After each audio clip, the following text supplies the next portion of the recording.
Science daily வழங்குபவர் உங்கள் Saravanan Arunachalam.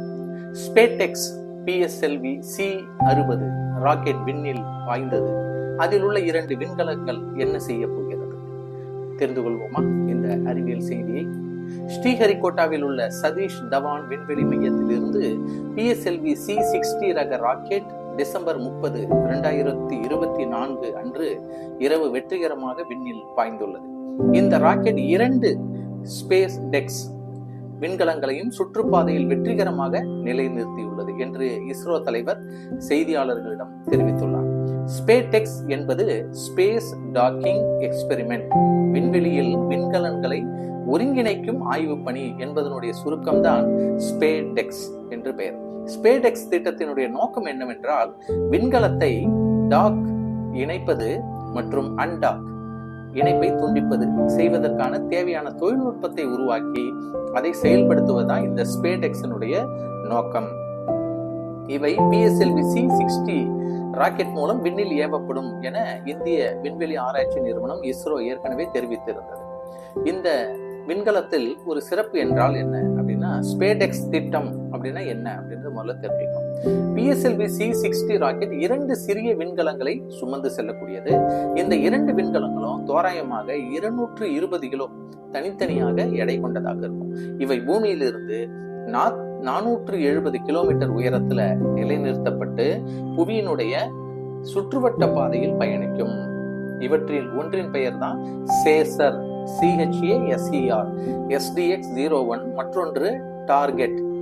Chaser மற்றொன்று டார்கெட், இந்த இரண்டும் SDX-02.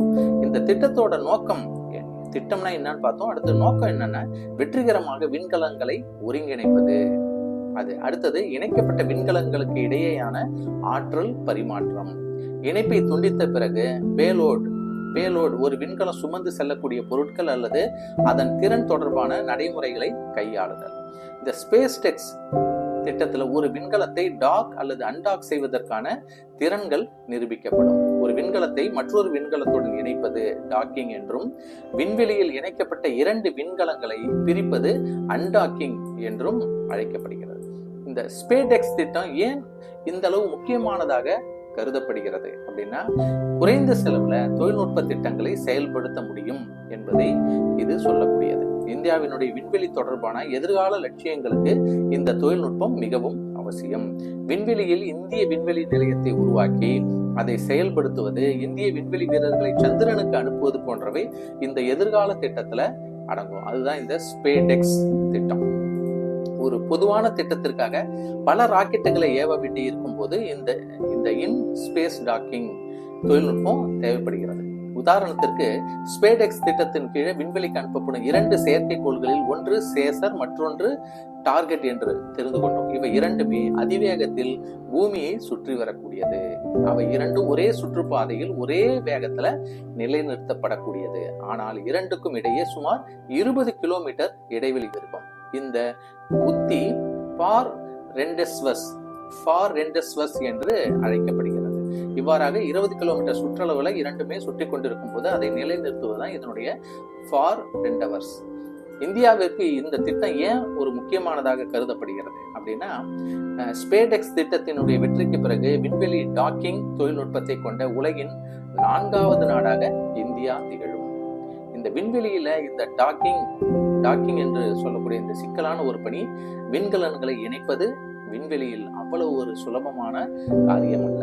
தற்போது அமெரிக்கா, ரஷ்யா மற்றும் சீனா ஆகிய நாடுகளிடம் மட்டுமே இந்த டாக்கிங் தொழில்நுட்பம் உள்ளது. அடுத்ததாக 4வதாக இந்த ஸ்பேடெக்ஸ் திட்டம் இந்தியாவில் கால் பதிக்கிறது. இந்த தொழில்நுட்பத்தில் இந்திய அறிவியல் மற்றும் தொழில்நுட்பத்துறை இணையமைச்சர் தனி பொறுப்பு ஜிதேந்திர சிங் கூறுகையில், டாக்கிங் தொழில்நுட்பத்தில் நாம் நிபுணத்துவம் பெறுவதன் மூலம் விண்வெளி துறையில சிறந்து விளங்கும் நாடுகள் பட்டியலில் இந்தியாவும் இடம்பெறுகிறது.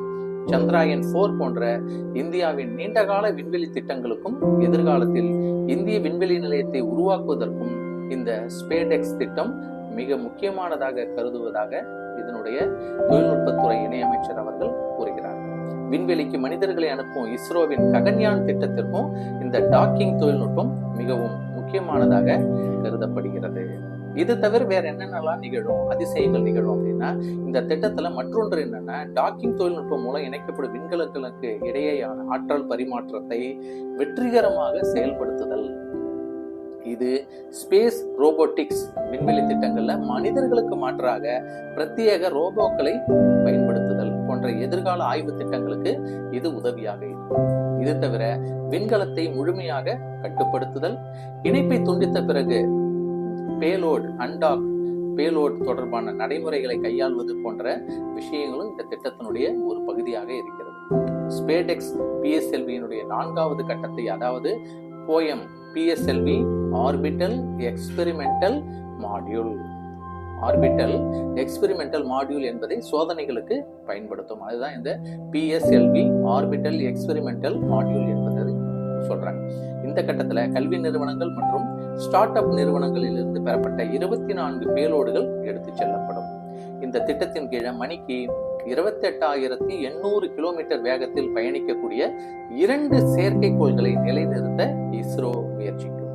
இது மிகவும் சவாலான ஒரு பணியாகவும் இருக்கும். எனவே இதை மிகவும் எச்சரிக்கையாகவும் கவனத்துடனும் கையாள வேண்டியது ஒரு அவசியமாக கருதப்படுகிறது.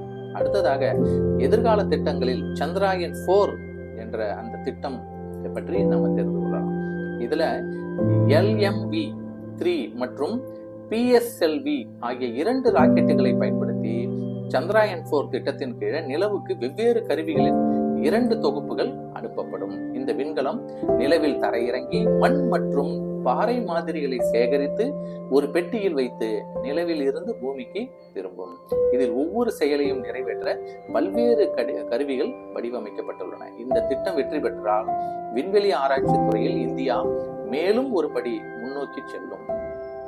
இந்த திட்டத்திற்கு அரசு 2104 கோடி ரூபாய் நிதி ஒதுக்கீடு செய்துள்ளது. 2040ஆம் ஆண்டுக்குள்ள மனிதர்களை நிலவில் தரையிறக்கும் இலக்கை நோக்கிய இந்தியாவின் அடுத்த படியாக இந்த திட்டம் பார்க்கப்படுகிறது.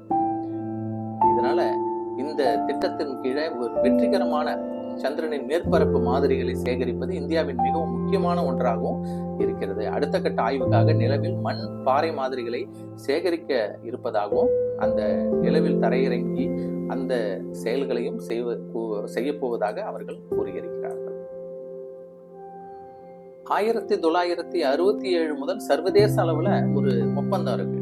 எந்த ஒரு தனி நாடும் சந்திரனுக்கு உரிமை கோர முடியாது. அந்த ஒப்பந்தத்தின்படி சந்திரனில் இருந்து கொண்டு வரப்பட்ட மாதிரிகள் பகுப்பாய்வு செய்யும் திறன் கொண்ட நாடுகளுடன் பகிர்ந்து கொள்ளப்பட வேண்டும் என்றும் இந்த ஒரு ஒப்புதல் இருக்கிறது.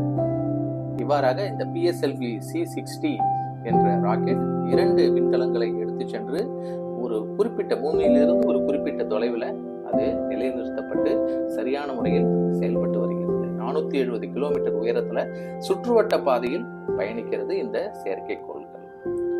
நன்றி. மற்றும் ஒரு சயின்ஸ் டெய்லியில உங்களை வேறொரு தகவலுடன் உங்களை சந்திக்கிறேன். நன்றி, வணக்கம். உங்கள் சரவணன்.